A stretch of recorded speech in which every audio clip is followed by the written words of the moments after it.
All right, good morning and welcome to Andrew's the podcast. Please, if you would, hit that like button. Also, thank you for and welcome to the Culture Playbook.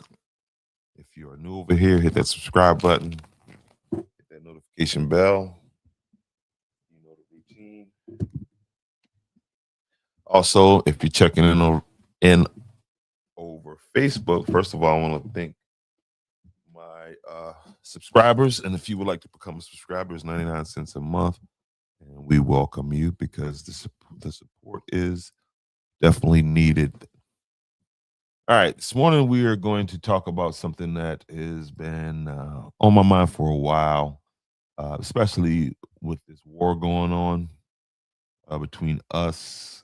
Well, this war that we've been dragged into between us and Iran. And we've been dragged in this war by Israel. And not a fan of the state of Israel.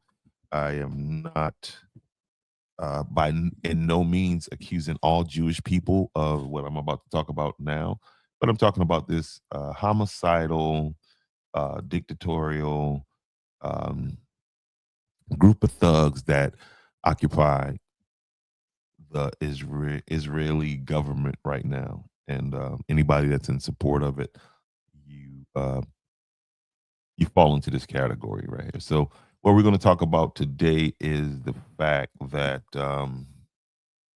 and this subject should stop every American in this track and make them pay attention to what it is I'm talking about here.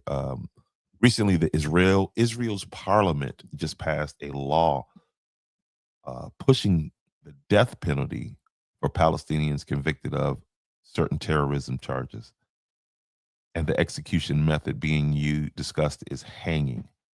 Okay, and I know some of you off the top, you're like, well, if they're a terrorist, they deserve to be hanged. Um, and if that's the lens that you're viewing this through, then I can understand why, if that is the purveying thought pattern, especially from the folks who most of you voted in, um, I can see why Israel runs America, because you got to be blind and stupid to follow the logic behind this whole thing here, especially when you start peeling the layers of the onion back. And yes, I did say hanging by a rope. And as you can see in the picture on the screen, this man who I'll talk to you about in a little bit, he's prominently wearing a noose on his lapel, right? And this is who we're supporting as Americans, okay? Now, had he done this in America, oh my God, they would go crazy. Racism, racism, you know what I mean? And but when it comes to Israel, you can't criticize, you can't say anything because you're anti-Semitic if you do. And I don't know what that means, and so I don't care. Okay.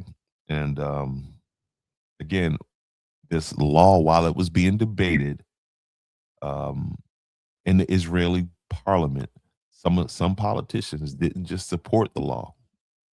They showed up wearing noose-shaped pins on their lapels. One of the loudest supporters is this man that you see on the screen right here, Itmar Ben Gvir, a far-right Israeli minister and a leader of the Atzma Yahudit party. Ben Gvir has literally worn a yellow noose pin on his suit to show support for securing Palestinians, for executing Palestinians under this law. And this isn't fringe symbolism. This bill passed the Israeli parliament with support from the governing coalition, meaning that this is the purveying thought in Israel. This is how they feel about these people. And again, some of you are still saying, well, what's wrong with that? These people are terrorists. They're killing these people. Okay. Here's the issue. These cases that we're talking about are often handled in military courts in the West Bank, where conviction rates are extremely high. And when I say extremely high, I'm talking 99.7% high. So now the question becomes, if you have a system where almost everyone is convicted and the punishment becomes automatic death, is that justice, or is that something else? Is that another form of the genocidal behavior that the Israeli government engages in, and that Americans support? Americans claim to hate this stuff, but we support. We're supposed to be against this kind of stuff, but we support it in the name of terrorism. The question is, who is the terrorist?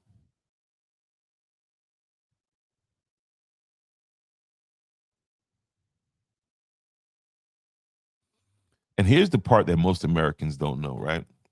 Some of the political circles connected to this movement, you know what I mean? These noose wearing on the lapel, that party, those people have historically celebrated this man right here. And who is this man? This man is named Barack Goldstein. And you see right there, 29 years ago, Barack Goldstein opened fired on worshipers in a cave of the patriarchs, killing 29 Palestinians. This changed the face of Hebron. Okay. Again, who is the terrorist?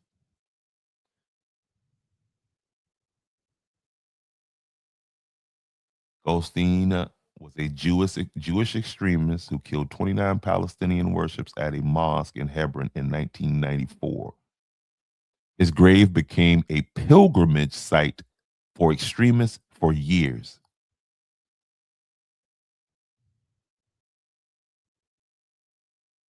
Think about that.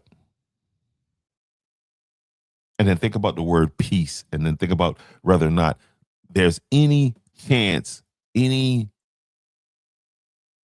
I mean, are they serious about peace? No, not when people like this are leading the party. And again, hey, terrorism is wrong, whoever does it. But when you tell me that they got a 99.7% conviction, and then all of this is done by military tribunals, this is not no fair. This is kangaroo court stuff.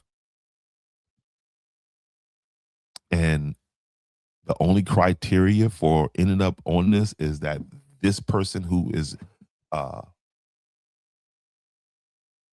who is the arbiter of justice over you is saying, you're guilty. I mean, you're just guilty by the fact that you exist. They've managed to convince people that these people aren't worth being alive. And this is why they're able to execute uh, this obvious genocide.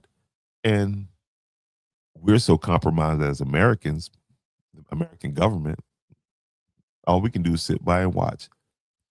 And if something like this happens in America, somebody comes with a noose or something like this, you know what I mean? You won't hear any of your celebrity puppets, right?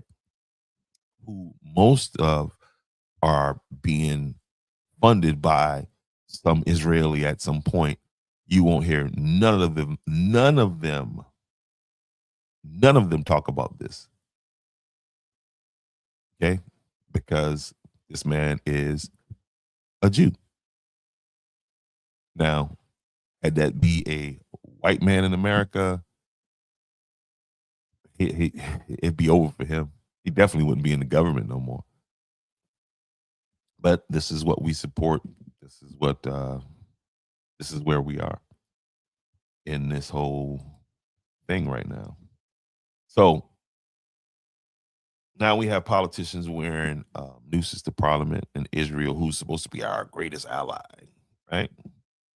Which means we support it, pushing for execution through military tribunal. Basically, we pick you up, we say you're a terrorist, we kill you.